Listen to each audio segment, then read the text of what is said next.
Salut, c'est Aslak, bienvenue dans ce premier épisode de la Fun Forge de légende.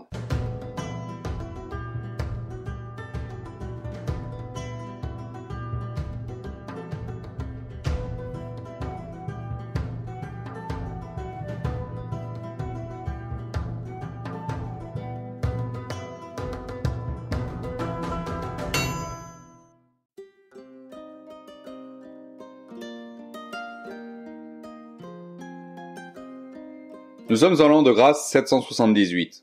L'empereur des Francs, Charlemagne, accompagné de son neveu Roland, de son fidèle conseiller et meilleur ami de Roland, le chevalier Olivier, du comte Ganelon, le beau-père de Roland, et de plusieurs dizaines de milliers d'hommes, sont en guerre en Espagne contre les Sarrasins et le roi de Saragosse, Marsil. Marsil finit par prendre peur de perdre son royaume et ses richesses. La ville de Saragosse tient encore face aux Francs, mais pour combien de temps? Il propose alors un marché à Charlemagne. Le roi Marsil consent à se soumettre à l'empereur franc, accepte de se faire baptiser pour devenir catholique, et propose d'offrir des otages en gage de bonne foi, à condition que Charlemagne et ses troupes repartent en France et le laissent tranquille lui et son royaume. Charlemagne accepte ce marché qui lui assure d'étendre son pouvoir sans risquer de perdre des soldats dans des batailles inutiles. Il choisit alors d'envoyer le comte Ganelon à Saragosse pour prévenir le roi Marsil qu'il accepte sa proposition. Mais Ganelon soupçonne Charlemagne de vouloir l'évincer au profit de Roland. Il ne comprend pas pourquoi il est envoyé dans cette quête potentiellement mortelle, tandis que Roland reste aux côtés de l'empereur à se pavaner, mais il accepte et se met en chemin. À son arrivée à Saragosse, Ganelon s'entretient avec le roi Marsil, mais pas pour finaliser l'accord convenu. En effet, pendant tout le chemin, Ganelon a réfléchi à sa vengeance envers Roland et en profite pour comploter avec Marsil. Les deux seraient gagnants. Marsil serait libéré de la menace des Francs et Ganelon serait vengé de Roland. Ils échafaudent donc un plan. Ganelon s'en retourne alors auprès de Charlemagne pour lui annoncer la bonne nouvelle. Le traité est signé et l'empereur n'a plus qu'à se rendre à Saragosse pour valider l'allégeance de Marsil. Dans le même temps, le roi Marsil fait courir l'ordre aux troupes sarrasines répandues à travers toute l'Espagne de se rassembler pour venir prendre les Francs par surprise.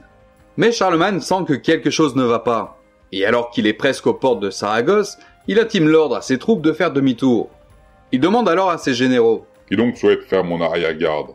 Et aussitôt, Ganelon voit une opportunité de mettre son plan à exécution, et dit: Roland, c'est Roland qui devrait faire votre arrière-garde. Qui de plus vaillant le pourrait? Charlemagne dit alors que c'est impossible. Si Roland prend l'arrière-garde, qui s'occupera de l'avant-garde? Ganelon réfléchit quelques secondes et dit: Ogier le Danois. Quel chevalier plus fort que lui pourrait le faire? Charlemagne accepte donc, et dit à Roland de prendre la moitié de son armée pour défendre l'arrière-garde et repousser les Sarrasins. Mais le fier Roland refuse, et dit à son oncle que 20 000 hommes seraient largement suffisants, et que l'empereur peut partir l'esprit tranquille.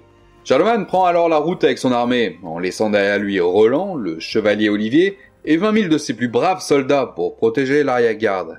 Mais pendant ce temps, les Sarrasins ont pu se rassembler, et Marsil est bien décidé à mettre son plan à exécution. Il se lance alors à la poursuite des Francs. L'armée est si grande et les corps de guerre si puissants, que l'arrière-garde menée par Roland les entend arriver à des kilomètres. Puis arrive le jour fatidique du 15 août 778.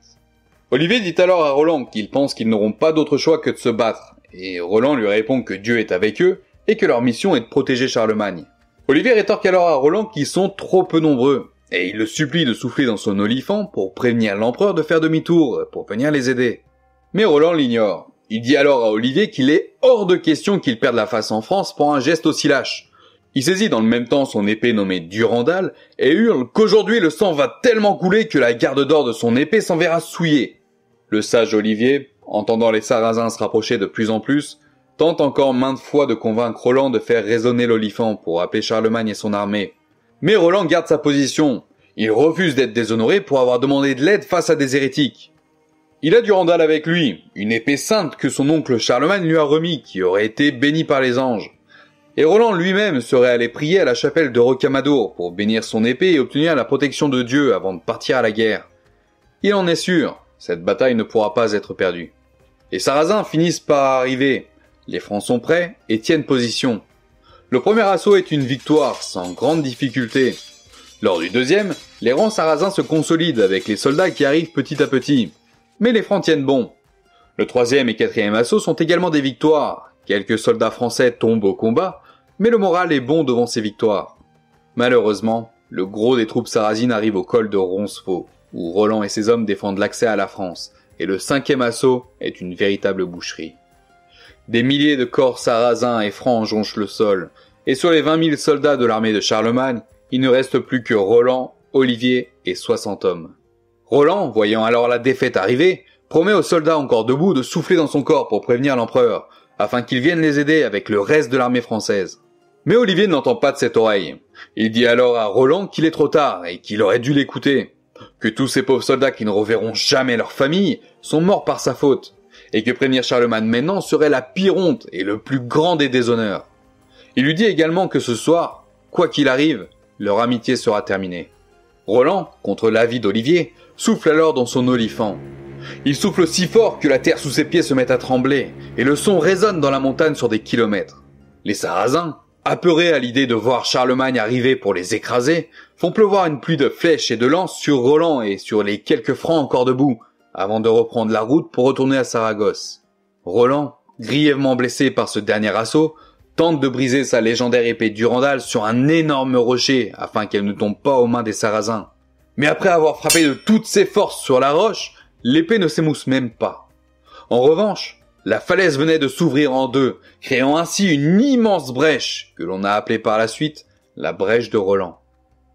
Dépité de ne pas avoir réussi à briser son épée, Roland prie l'archange Michel de lui venir en aide. Il doit à tout prix protéger son épée et les reliques qu'elle renferme pour qu'elle ne soit pas profanée.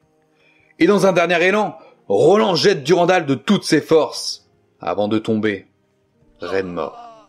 L'épée fend l'air et parcourt près de 300 km avant de venir se planter dans la falaise de Rocamadour, au-dessus de la porte de la chapelle de Notre-Dame de Rocamadour, où Roland était justement venu prier avant de partir en guerre.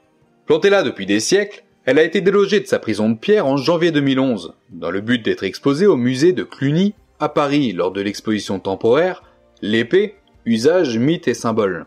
Elle a depuis retrouvé son rocher, et à l'heure actuelle, l'épée est toujours plantée dans la falaise du sanctuaire de Rocamadour, où elle est visible de tous ceux qui prendront la peine de lever les yeux. Et voilà qui clôture cette histoire légendaire. J'espère qu'elle vous aura plu. Retrouvez-moi sur les réseaux sociaux, abonnez-vous et surtout partagez un max cette vidéo. Puis si vous le pouvez, n'hésitez pas à aider la chaîne à survivre via Tipeee et Utip. Et moi je vous dis à vendredi prochain pour une nouvelle découverte. Salut!